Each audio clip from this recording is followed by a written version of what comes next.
umwidegemvyo rero urimwo ubwo burenganzira butatu shingiro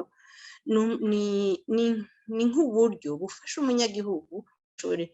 kugira ico afasha mu itunganywa ry'ibimuraba, kuronka intererano muri igihugu, kugira ashobore kwishuza abashikirijwe gutwara igihugu, ingene bariko baratunganya igihugu, hariho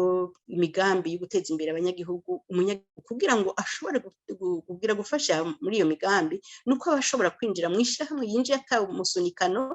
agashobora kugira inama, agashobora gutanga ico ciyumviro, ico agaya n'ico ashima kigashikirizwa kugira ngo abaserukira leta ari abatowe kenshi tuvuga ko ari abakozi bacu kuko bariko bahembwa imishahara iva mu maraso ucuye c'abanyagihugu, kugira ngo abo bantu bakorera leta, abo bantu bari hajya kugira bakorere ineza y'abanyagihugu bashobore kwishura ku vyo bariko barakora. Urumva rero uwo mwidegemvyo niyo nzira y'ugihugu aciye ku gatwe kiwe canke ku bamuserukira ashobora gukwirikirana ibikorwa ashobora gutanga iciyumviro agashima canke agaheza akagaya. Urumva rero ni kumenyesha yuko ubwo burenganzira buhari kugira ngo abanyagihugu babwishuze, abo banyagihugu kandi babubemwo,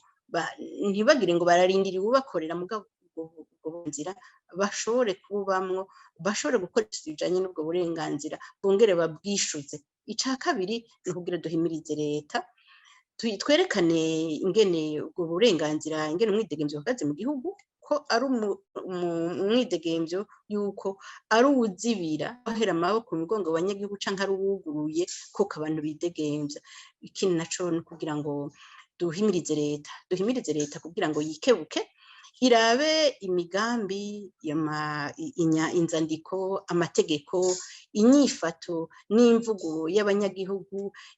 cane cane kugira ngo babohore, bahe umwidegemvyo abanyagihugu kugira bashobore kugira intererano batanga mu gihugu.